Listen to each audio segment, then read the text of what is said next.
Fala pessoal, tudo bem com vocês? Bora com o resumão da bola, porque o Palmeiras vence mais uma no Paulista, bateu o Ituano. No Rio de Janeiro, vitórias de Vasco e Fluminense, e em Minas Gerais, do Galo, de Hulk.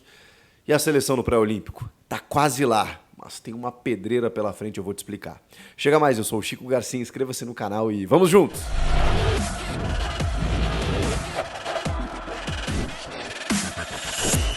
Sexta rodada do Campeonato Paulista, o primeiro jogo do Verdão depois da derrota na Supercopa, nos pênaltis para o São Paulo. E na sua nova velha casa ou casa alternativa, estamos falando da Arena Barueri.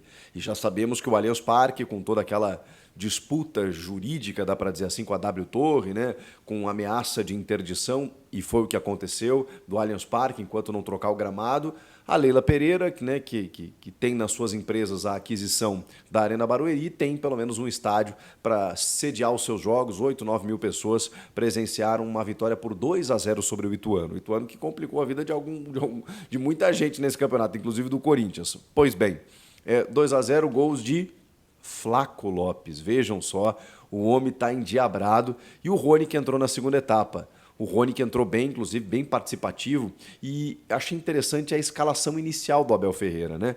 Porque ele soltou mais o Zé Rafael, botou o Aníbal e o Rios, ou seja, jogou com 3 volantes, 3 zagueiros também, né? Gomes, Murilo e Luan. O Marcos Rocha, não o Mike, e na esquerda o Piquerez, com esses 3 volantes que eu falei, mais o Veiga e o Flaco Lopes. E aí o Zé Rafael consegue fazer assistência para o primeiro gol do Flaco, sobe lá em cima, bate o Jefferson Paulino, e aí depois no segundo tempo o Rony toca na saída do goleiro para fazer 2-0 para o Palmeiras, que tem a terceira melhor campanha, só está atrás de Santos e São Paulo. Porém, o Palmeiras tem um jogo a menos contra a Portuguesa, se eu não me engano. E com isso, né, pode ir em busca da melhor campanha desse Campeonato Paulista. Vamos para o Rio de Janeiro? Vitórias do Vasco e do Fluminense. O Vasco venceu o Audax. O Vasco venceu com gol de David, isso é 7ª rodada do Campeonato Carioca, e promoveu a estreia do volante chileno Pablo Galdamés, que inclusive deu assistência para o gol do David. Foi um massacre.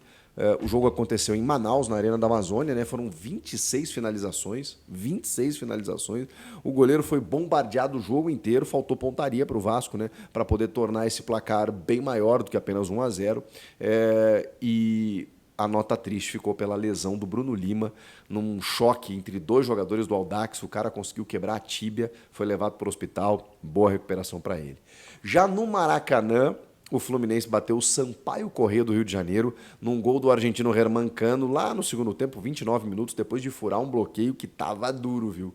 Meu Deus do céu, o time inteiro atrás da linha da bola, o Fluminense batendo, o John Arias fazendo um grande jogo, né? Buscando o jogo a todo instante, Renato Augusto jogando no Maraca pela primeira vez com a camisa do Flu. E aí, de tanto bater, o Cano, bem ao seu estilo, né, cara? Ele apara um cabeceio meio torto no meio da área, a bola sobra para ele de perna esquerda, ele solta um petardo, o goleiro nem vê a cor da bola, de perna esquerda, e com isso o Cano consegue superar o goleiro Leandro Matheus, que estava jogando demais. O Fluminense é o líder da Taça Guanabara, e com isso, né, tá bem aí, né, no Campeonato Carioca. Teve a estreia do Douglas Costa também. No Campeonato Mineiro, o Atlético de São João del Rei contra a equipe do Atlético Mineiro. Não foi um grande jogo, o Atlético não jogou lá essas coisas, mas o Hulk esmaga, né? Pelo lado direito fez a jogada, sofreu a penalidade, acabou convertendo, e depois numa cobrança de falta bem longe, né, bem ao seu estilo, lá foi até colocada, não foi uma cobrança muito forte, mas tirou completamente do goleiro. O goleiro pegou um táxi para chegar na bola e não chegou. 2-0, tem uma preocupação aí, porque o Gustavo Scarpa pediu para sair por conta de dores, né? Ele que está começando a sua trajetória no Atlético Mineiro.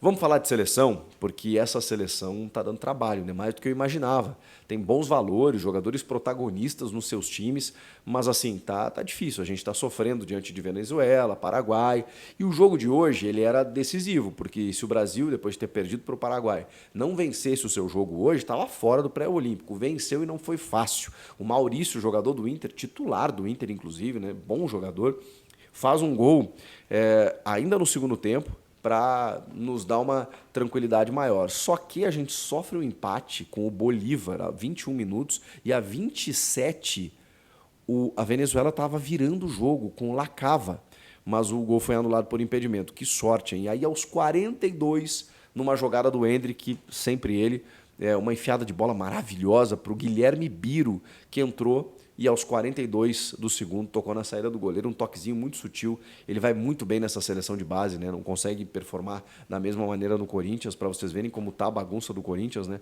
Mas o Biro é bom jogador e acabou fazendo o gol da vitória e do nosso sufoco, do alívio, né, na verdade. Agora tem o seguinte, o Brasil vai enfrentar a Argentina no último jogo desse quadrangular final. Só 2 seleções vão para a Olimpíada de Paris em 2024, né, na metade do ano, final do mês de junho, começo de mês de julho. E se o Brasil ganhar da Argentina, o Brasil está dentro. Se o Brasil empatar, vai ter que monitorar Venezuela e Paraguai para saber se entra. E se perder, está fora. Essa é a situação. O Brasil depende de si, está quase lá, mas a questão é que vai ter que pegar uma pedreira pela frente. Nada mais do que os nossos irmãos rivais argentinos, atuais campeões do mundo, né, com a seleção principal.